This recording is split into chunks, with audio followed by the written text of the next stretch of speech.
Olá pessoal, tudo bem? Então esse é o nosso último encontro, né, para encerrarmos o ano letivo de 2020 e também vamos concluir aí o estudo da física moderna e contemporânea, da unidade 5 aí, do nosso livro-texto, né?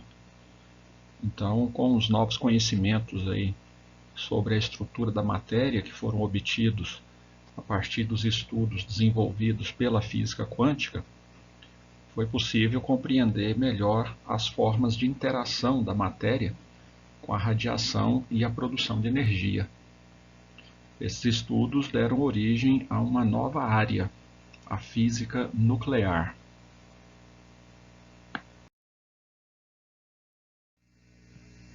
Então, é o nosso último capítulo do livro, que trata então de uma noção sobre a física nuclear. Mas antes de discorrermos sobre as radiações, vamos retomar alguns conhecimentos aí sobre a constituição da matéria. Nós sabemos que os materiais são compostos por determinado número de átomos que apresentam carga elétrica no seu núcleo e na eletrosfera, correto? No núcleo do átomo estão os prótons, de carga elétrica positiva, e os nêutrons, que não possuem carga elétrica, ok? O número de prótons, que é o que caracteriza cada átomo, é usualmente representado pela letra Z, que é denominado o número atômico. A respeito da massa do átomo, foi verificado então que no seu núcleo se concentra a maior parte da massa atômica, como discutimos aí no último módulo, né, no capítulo anterior. O próton tem massa de repouso da ordem de 1,67 vezes 10 elevado a menos 27 kg, ligeiramente menor que a do nêutron. Okay? E o elétron, que está na eletrosfera, né, com a carga negativa, ele tem uma massa aí de aproximadamente 1.800 vezes menor que a massa do próton. Então, com essa breve lembrança aí desses conceitos, vamos então dar início à nossa discussão aí sobre a física nuclear. Então, como vimos no capítulo anterior, o modelo de Bohr ele corrigiu impressões do modelo proposto por Rutherford. O Bohr considerou a teoria de Planck e, a partir daí, ele formulou a teoria de que o elétron poderia ocupar apenas posições específicas ao redor do átomo. É aí que entra a questão da quantização da energia. Okay? O núcleo do átomo ele já havia sido descoberto desde 1896. Contudo, os nêutrons, também localizados no núcleo, só foram descobertos em 1932, com os estudos de bombardeamento dos núcleos atômicos. Vamos aqui citar as 4 forças fundamentais da natureza. A força gravitacional, nós já conhecemos desde o primeiro ano colegial, né? Falando em termos científicos e pelos conceitos da física, vocês conheceram o conceito, né, de força gravitacional no primeiro ano. Alguns talvez no ano anterior, né, na 9ª série. Aí depende da escola que cada um passou. Né? Apesar de nascermos dentro da gravidade, né, convivermos e crescermos com ela, o seu conceito científico, em boa parte dos casos, só é conhecido, então, na escola, por assim dizer. Certo? Força gravitacional que tem origem na massa. Né? Todo corpo que possui massa, ele tem capacidade de atrair outras massas. A força gravitacional é apenas de natureza atrativa, né? Não tem repulsão gravitacional, não existe. Então toda força gravitacional é atrativa. A força eletromagnética, apesar do conceito do eletromagnetismo só ter sido melhor explicado agora no 3º ano, mas ele engloba 2 forças distintas, a força elétrica, né, a força do campo elétrico, e a força magnética. Juntas fazem parte da família da força eletromagnética aí, tá certo? Então, a força elétrica de natureza das cargas elétricas, né, pode ser atrativa ou repulsiva, conforme o sinal das cargas, e a força magnética, por sua natureza bipolar, né, sempre um elemento magnetizado ele tem polo norte e polo sul magnéticos, portanto também podem exercer atração ou repulsão por outro elemento magnetizado, conforme nós vimos aí nos capítulos anteriores, aí, tá certo? Mas assim como ocorreu com o problema da posição do elétron em torno do núcleo, aconteceu algo semelhante com relação ao próprio núcleo, por ele ser formado de prótons e nêutrons. Como os prótons possuem carga elétrica positiva e nós aprendemos que as cargas de mesmo sinal se repelem e essa força repulsiva é tão maior quanto menor for a distância, né? Na verdade, inversamente proporcional ao quadrado da distância. Então, na redução da distância, essa força repulsiva ela aumenta de forma quadrática, né? Tudo estudado anteriormente aí. Mas então, como se explica o fato de dois prótons que se repelem, né, e por estarem muito próximos no núcleo, uma distância aí da ordem de 10 elevado a menos 13 centímetros, como explicar a estabilidade do núcleo, né? Como esses prótons ficam juntos ali, se na verdade eles estão se repelindo, né, de forma muito intensa. Então aí, a partir desse estudo, descobriu-se uma nova força, que até então não era conhecida, né, que é a força nuclear forte. Ela é responsável em manter essa coesão, essa união entre cargas de mesmo sinal, no caso, entre os prótons, tá certo?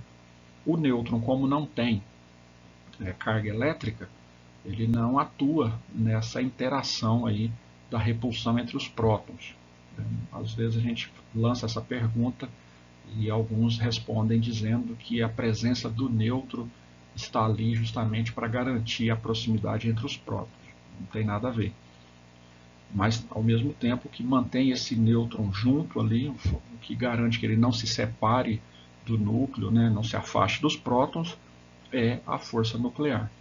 Então, ela tem uma intensidade extremamente forte, né, superior à força repulsiva de natureza elétrica que ocorre entre os prótons, né?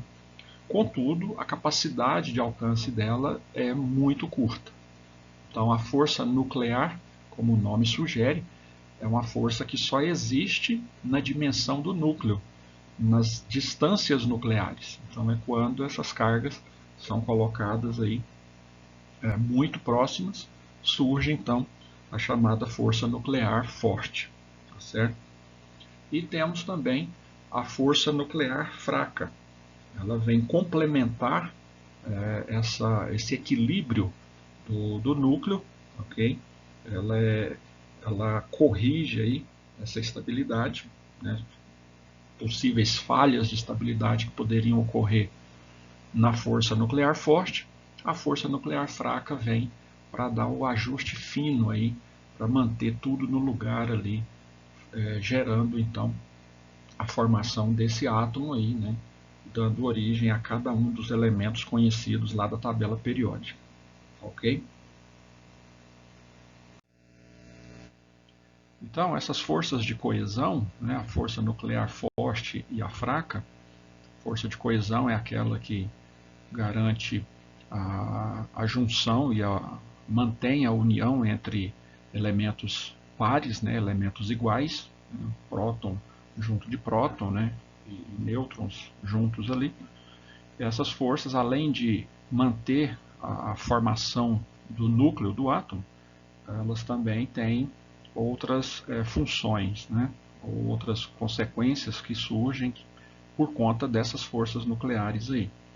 Entre elas, o decaimento nuclear, a fissão e a fusão nucleares também são consequências das forças de coesão. Tá? Então, com relação à estabilidade, dos núcleos atômicos, eles podem ser classificados como núcleos estáveis ou não estáveis. E como o próprio nome diz, né, os estáveis não sofrem alterações ao longo do tempo, ao passo que os não estáveis, eles decaem. E nesse decaimento, eles emitem partículas subatômicas. Tá? Ocorre uma fragmentação, aí, por assim dizer, desse núcleo. Então, o átomo de um elemento instável, também conhecido como elemento radioativo, né, porque ele emite radiação, quando isso ocorre, durante esse processo, é alterado o número de prótons, ou também de nêutrons, ou ambos, né, e por consequência disso também há uma alteração na carga elétrica desse elemento, desse átomo. Dessa forma, durante esse decaimento nuclear, o núcleo desse elemento se transforma no núcleo de um outro elemento. Isso é uma das consequências aí do decaimento radioativo. Então, podemos observar aqui o exemplo aí de um esquema de um elemento instável. Tá? Essa instabilidade ela se dá devido ao excesso de energia que esse elemento tem, que esse átomo tem, devido à sua composição e à sua natureza, e a partir daí ele se transforma num outro elemento. Só que aí, além desse novo elemento que surge, ele surge em detrimento do decaimento, né? E esse decaimento se dá por emissão de partículas alfa, por exemplo, de radiação gama, que é simplesmente uma onda eletromagnética, né? Uma radiação eletromagnética de alta intensidade energética, tá? E também podem ser lançados aí elétrons, tá? Elétrons esses que não são provenientes da eletrosfera, e sim da transformação de nêutrons, ok? Então, os nêutrons, durante um processo de decaimento, eles podem se transformar em elétrons, em prótons e também as subpartículas conhecidas como neutrinos, ok? Aí desse processo de desintegração, né, que pode acontecer de forma espontânea, tá?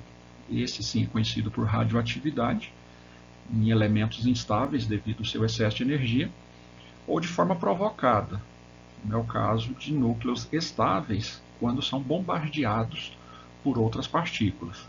É o que ocorre, por exemplo, no disparo de uma bomba atômica, de uma bomba nuclear. Certo? As primeiras observações desse fenômeno elas foram feitas por Henry Becquerel, no fim do século XIX, e percebeu aí que sais de urânio colocados sobre uma placa fotográfica no escuro provocavam alteração nessa placa.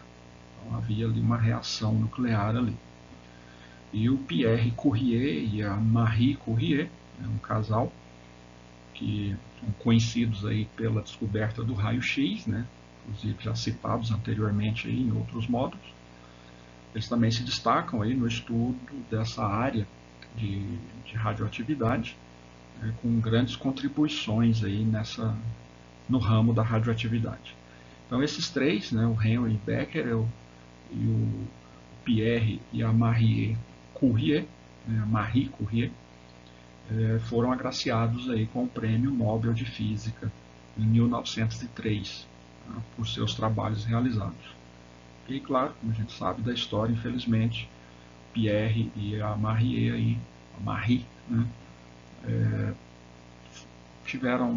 não tiveram um final muito feliz aí por conta da manipulação do raio-x, sem conhecer as suas consequências, né, radioativas e cancerígenas, aí, então sofreram pelos males aí do excesso de exposição a essa energia extremamente forte. Certo? O que é a meia-vida aí? Né? Acabei colocando um pouquinho antes da hora. Mas o que é a meia-vida? As substâncias radioativas, né, essas que são instáveis por natureza, elas entram nesse processo de decaimento aí de forma natural Só que elas vão diminuindo a sua atividade, né, no processo denominado de meia-vida. Tá? O que é o tempo de meia-vida? Né? É um intervalo de tempo que corresponde ao tempo necessário para que uma amostra perca metade de sua radiação original. Certo? Por exemplo, o tempo de meia-vida do rádio 226 é de 1620 anos. Isso equivale a dizer que, se dispusermos de 1 kg de rádio 226, após 1620 anos, teríamos meio quilo de rádio 226. Então, uma vez que o decaimento ocorre aí por um desmembramento dos núcleos, né, dos átomos, então ele vai realmente perdendo massa, né, e vai se transformando em elementos mais leves, de número atômico menor, né, porque ele vai desintegrando aí, literalmente. Então, tempo de meia-vida, né, cada elemento tem um tempo diferente, mas é o tempo necessário para que você tenha metade daquela amostra inicial, certo? Então, nesse exemplo aí, são 1620 anos de 1 kg de amostra de rádio 226, você vai ter meio quilo. Se você esperar mais 1620 anos, você tem 250 gramas. E assim ele vai, a cada 1620 anos, ele vai caindo a sua massa pela metade, até não sobrar nada no final, né? Então, está aí, né, o meia-vida, o tempo necessário para que a amostra perca metade de sua radiação original. Então, podemos entender a radiação original como sua própria matéria, sua própria massa, né? Uma vez que essa massa é composta de átomos instáveis, né? Então, eles vão se decompor, eles vão se desmanchar aí ao longo do tempo, mas é algo que é incrivelmente preciso.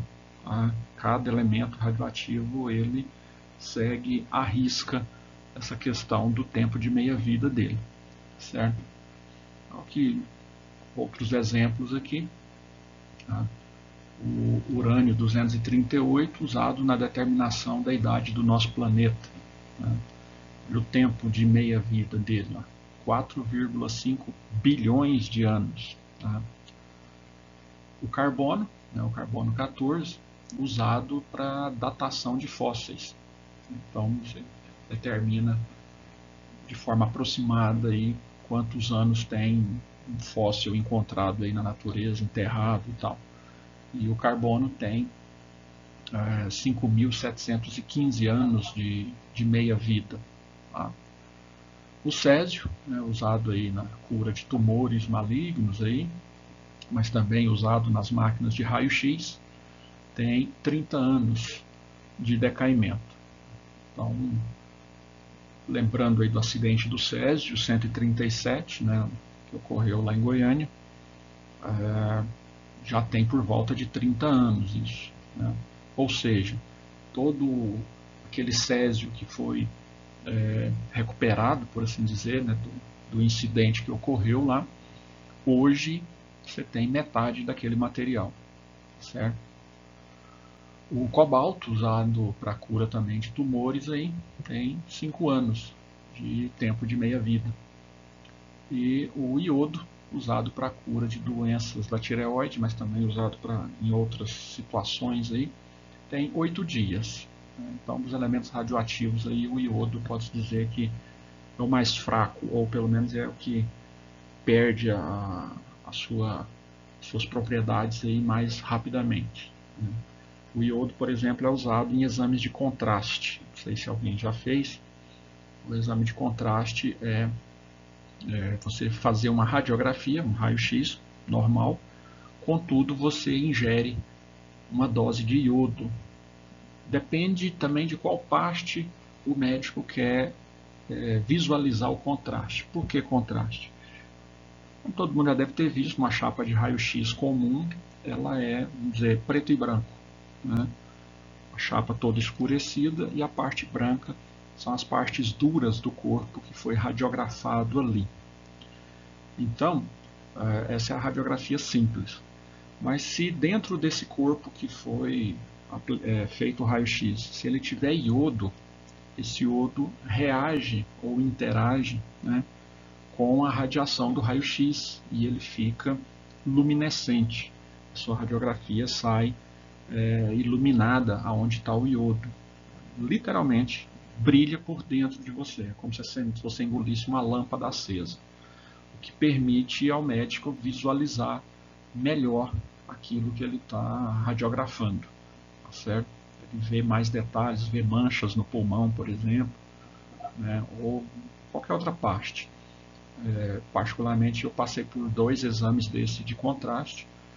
Um para o pulmão, onde você fica na máquina de raio-x em pé e te dá um copinho lá, um copinho de café, só que cheio de iodo. Tá? Você engole aquilo, na verdade você põe aquilo na boca, fica com aquilo na boca até o momento em que a pessoa diz para você engolir. A hora que você engole, esse iodo passa pela sua traqueia e ele dispara o raio-x. Esse iodo brilha dentro da sua traqueia, que ilumina o seu pulmão. Certo? Então, é bem interessante. E um outro que eu fiz aí foi um iodo injetado na veia, no sangue, para que esse iodo circulasse junto com o sangue, passasse na cabeça e passasse pelo meu globo ocular. Então tem alguns exames de vista que o médico precisa ver mais profundo dentro do globo ocular, e aí ele usa a injeção de iodo. Esse é extremamente desconfortável. Tá? Se alguém já fez, sabe, se precisar fazer, vai passar por um desconforto tremendo, porque quando esse iodo passa pela cabeça, a ânsia de vômito é quase incontrolável, tanto que você tem que estar bem de estômago vazio mesmo. Se tiver qualquer coisa no estômago, você acaba vomitando em cima da máquina. E o mais interessante que eu acho da ingestão ou injeção de iodo, tanto faz no sangue ou engolido, é que você fica 2 ou 3 dias fazendo xixi radioativo, literalmente. É bonito de se ver. A urina fica num verde fosforescente, né? Fica brilhando no vaso. Eu achei isso muito legal. Mas, enfim, coisa de quem gosta da ciência. Tá certo? Tudo bem, então vamos adiante. Bom, então, das reações nucleares, né, nós temos a fissão e a fusão nuclear. A fissão nuclear é um processo que consiste na liberação de energia pela divisão do núcleo original em núcleos menores. Certo? Então, aqui, por exemplo, nós temos um esquema em que o urânio, né, ele é bombardeado por um nêutron. Então, na colisão desse nêutron contra o urânio, ele quebra, vamos dizer assim, o núcleo. Né? Ele racha esse núcleo, forçando a separação. Porque lembre-se da força de coesão, da força nuclear forte e fraca, que mantém prótons e nêutrons unidos. Mas eles precisam estar extremamente próximos. Né? E aí, quando essa partícula aqui, esse nêutron, é lançado com altíssima velocidade e colide com esse núcleo, ele força a separação entre partes desse núcleo. No que força essa separação, a força nuclear é, por assim dizer, desligada e entra em ação a força de repulsão elétrica que está lá presente o tempo todo nos prótons. Tá certo? E aí, nesse exemplo aqui, nós temos o urânio se dividindo em uma partícula de bário. Né? O urânio ele tem número atômico 92, então aqui ele se separa numa partícula de bário que tem número atômico 56 e numa partícula de criptônio que tem número atômico 36. Então 36 com 56 do bário é o número original do urânio 92. Tá? Além disso, ocorre a liberação de energia, aqui na forma de raio gama, e alguns nêutrons também são liberados, né, são lançados aí no espaço. Tá certo? Então, essa energia aqui, na forma de raio gama, né, uma onda eletromagnética de alta intensidade, a energia que sustentava a força nuclear que mantinha essas partes aqui unidas, tá certo? Então aí nós temos a equação, né, de decaimento, né, a equação química aí, que vocês devem conhecer lá da química. Tá?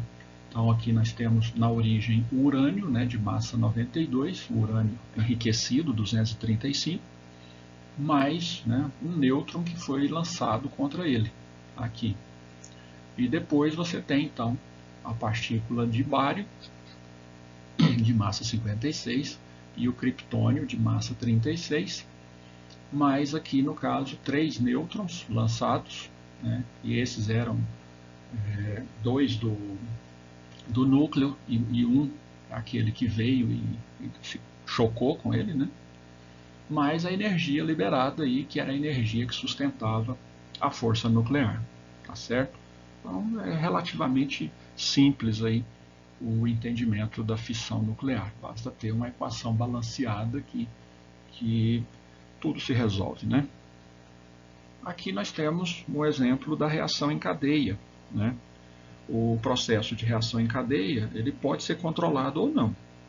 No caso da bomba atômica, o processo de fissão ocorre por meio da reação sem controle, ou seja, num intervalo de tempo aí muito pequeno ocorre a liberação de uma enorme quantidade de energia, provocando a explosão, tá certo? E no caso, por exemplo, de reatores nucleares, né, que você quer ter controle sobre a energia aí, usado principalmente nas usinas termonucleares, a reação é uma reação em cadeia controlada. Então, a taxa de fissão no decorrer do tempo ela é monitorada e eles conseguem interromper isso, controlar isso. Certo? Então, aqui é o que ocorre. Né? Você tem o primeiro nêutron que colide com o núcleo de urânio, né, que aqui se separa no bário e no criptônio, e tem a liberação aqui, né, de 3 nêutrons, né, esses 3 aqui do início. O que caracteriza a reação em cadeia é você ter mais núcleos de urânio presentes aqui nesse espaço. E aí cada um desses nêutrons acaba acertando outros 3 núcleos de urânio originais, que se separam aí, né, formando o criptônio e o bário, cada um deles, e cada um deles liberando aí em torno de 3 nêutrons, tá certo? Então aí você tem uma reação que começa com um nêutron partindo o primeiro núcleo, em seguida você tem 3 núcleos sendo partidos aí, cada um deles liberando 3 nêutrons, você tem 9 nêutrons aí, né, que vão rachar 9 núcleos e assim por diante, até que cesse a quantidade de matéria de urânio aí, né, de massa de urânio disponível para ser quebrada nesse processo de reação em cadeia aí. Ok? O outro processo de reação nuclear, então, a fusão nuclear, né, que é o oposto da fissão. Na fusão, núcleos de elementos eles se fundem para formar um novo núcleo, um núcleo mais pesado. E nesse processo ocorre também a liberação de energia. Então, nós temos aqui nessa representação, né, 2 isótopos de hidrogênio, né, que se juntam para formar um núcleo de hélio, tá certo? Então, o que é o isótopo de hidrogênio aí? Nós temos, são chamados isótopos pesados, né, porque o deutério, por exemplo, ele é um hidrogênio que tem um próton e um nêutron, porque o hidrogênio original ele só tem um próton. Então, a presença de um nêutron aí, o nêutron é um pouquinho mais pesado que o próton, então, por isso ele é chamado de isótopo pesado, porque ele pesa um pouco mais que o dobro de um hidrogênio normal, né? E o trítio é um hidrogênio de massa atômica 3, ou seja, ele tem um próton, que é o que caracteriza ser um hidrogênio, mas ele tem 2 nêutrons. Tá? Então, quando os dois se fundem, aí, eles se juntam, tá? Ocorre liberação de energia, e a formação de um núcleo de hélio, certo? E um nêutron, nessa junção, nessa fusão, um nêutron é liberado. Ok? Então, esse é o processo de fusão nuclear. É o que ocorre, né, em geral, nas estrelas, né? E a nossa estrela mais famosa, né, o Sol, no seu interior ocorre exatamente esse processo aqui de fusão, tá? Onde então os dois isótopos de hidrogênio se fundem para formar o átomo de hélio, mais a liberação de energia. Energia essa que vem nos aquecer e nos iluminar. Tá certo? Então, é bem simples aí, bem tranquilo. E esses são, então, os processos aí que ocorrem em função das forças nucleares. Então, vamos lá. Bom, pessoal, então, para finalizar, aí, um breve comentário da energia nuclear e sua utilização. Tá? Essa energia, então, emitida do interior de núcleos atômicos, na forma de radiação ou de partículas, ela pode ser aproveitada aí de diversas maneiras, tá? De acordo, então, com a demanda e as necessidades humanas aí. Infelizmente, ela tem dois caminhos, né? A energia pode ser usada de forma benéfica ou, infelizmente, de forma maléfica. Maior exemplo, as bombas nucleares, né?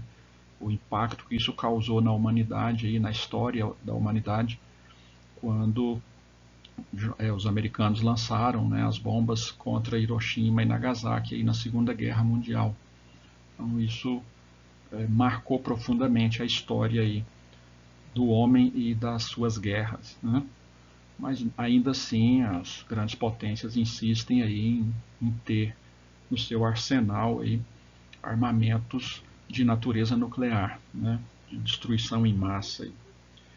Mas também, né, temos o uso da energia de forma benéfica, aí, como por exemplo na produção de energia elétrica nas usinas termonucleares, onde da reação nuclear você tem a liberação de calor, e esse calor então é usado para aquecer água, né? Essa água está em um sistema fechado, né, em caldeiras canalizadas e fechadas, onde esse vapor pressurizado faz movimentar os geradores elétricos aí no caso. Mas uma outra questão séria é o lixo atômico, né? Por quê? O chamado lixo atômico ele é um problema sem solução, que ainda não se achou uma forma de reaproveitá-lo, né? O que tem obrigado aí os governos que utilizam a armazená-lo, né? Você não pode simplesmente descartá-lo em qualquer lugar. Independente da técnica de armazenamento utilizada, todas despertam algum tipo de insegurança aí. Então, todos os resíduos que são provenientes da utilização de elementos ou substâncias radioativas, em particular os átomos, que devido à sua instabilidade, né, a instabilidade nos seus núcleos, apresentam radioatividade. Então, eles podem ser considerados lixo atômico. E aí você pode se perguntar, né, por que não utilizar essa fonte de energia até o seu esgotamento, né, como se usa a bateria do celular até ela acabar e depois se recarrega, ou uma pilha comum que ao esgotar a sua energia você descarta, né? Em função do decaimento radioativo, da perda de massa da matéria-prima radioativa, né, da fonte de energia, ela não libera a sua energia com a mesma potência. Então, quando você tem uma demanda e a matéria-prima libera essa demanda de energia, depois de um tempo ela não consegue mais fornecer a mesma quantidade de energia porque sua massa foi reduzida com o decaimento. E aí não se tem como utilizá-la. Ela então é substituída por uma nova, mas o que fazer com esse restante de massa radioativa que continua liberando energia, né? Isso não pode ser descartado de qualquer forma. Então, cada tipo de lixo atômico ele tem características próprias, uma vez que cada tipo de átomo pode liberar raios gama, partículas alfa, beta, no seu tempo de vida próprio, né? Que a gente falou lá da meia-vida. Então, assim, o lixo atômico ele é constituído por restos de materiais radioativos que foram então descartados do seu uso e também instrumentos que entraram em contato com esse lixo durante alguma parte do processo, que ocorre, por exemplo, com as máquinas de raio-x.